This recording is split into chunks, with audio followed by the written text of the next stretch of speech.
Assalomu alaykum do'stlar. Biz hozir Farg'onadagi Hikmat Travel'ning rasmiy ofisiga kelganmiz. Manzilni tushuntirib o'taman. Manzilimiz Jones chorrahasidan Vayni Gospitali ko'chasiga kirgan laynda chap qo'ldagi bino.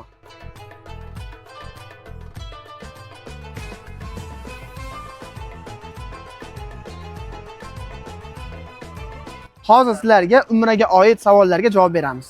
Umraga birinchi marta ketayotgan inson safarga chiqish oldidan nimalarga alohida e'tibor berish kerak? Birinchisi, pasportini amal qilish muddatiga qarash kerak. Ikkinchisi, MIBdan qarzdorlik bormi yo'qligini tekshirishni ko'rish kerak. Sizlarga tekshirib olinadigan maqsadim MyGo bilan Soliq.uzdan qarzdorlaring bormi yo'qligini tekshirishni tavsiya qilamiz. Sizlarga ogohlantirganimki, hozirgi kunda juda ko'p bo'layotgan muammo aeroportda shu qarzdorlikning hisobiga, taqiq qo'yilayotgani hisobiga biletga kuyish masalalari juda ko'payib ketyapti. Keyingi sizlarga beradigan maslahatim, birinchi o'rinda ortiqcha yuk shart emas. Ikkinchisi, o'zlaringga kerak bo'ladigan qulay kiyim, oyoq kiyim. Juda ham ag'da ko'p ibodat qilinadi, ko'p yurilgani hisobiga sizlarga qulay oyoq kiyimni tavsiya etaman. Asosiysi yumshoq bo'lsin, o'zlaringga udobli bo'lsin. Bagajga keladigan bo'lsak, bagajlarga ortiqcha yuk shart emas. Erkaklarga kiyim tavsiya qiladigan bo'lsak, bitta ehrom, keyin o'ziga kiyib yurgani yengil yubqa, ko'ylak yoki futbolka, shalvar olib olishlarini tavsiya qilamiz. Ayollarga keladigan bo'lsa, 2 xil, 3 xil yubqa, yengi uzun, abaya olib olishlarini tavsiya qilamiz. Hali chunki havolar o'zgarib turadi, ko'proq issiq bo'ladi, shuning hisobiga iloji boricha yubqaroq mato olsa yana ham qulay bo'ladi. Keyingisi, o'zingizga kerak bo'ladigan dorilar yoningizda olishni tavsiya qilamiz. Hozirgi kunda ko'p ziyoratchilarimiz aqab borishganda kunning issiqligida muzday suvlar ichib qo'yishyapti.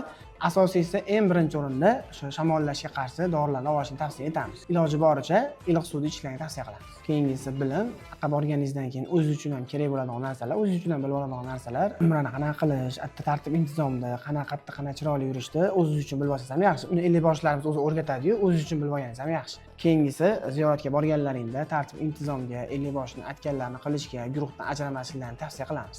Keyingi savolimiz, paket narxidan tashqari yana qo'shimcha pul olib borish kerakmi? Agar kerak bo'lsa, asosiy nimalar uchun? Sizlarga kerak bo'lgan narsalar paketimizga ichiga kiritilgan. Madina, Makka bo'ylab sayohat, Madinada 2 mahal, Makkada 3 mahal o'zbek taomlari, transport xizmatlari hammasi mavjud.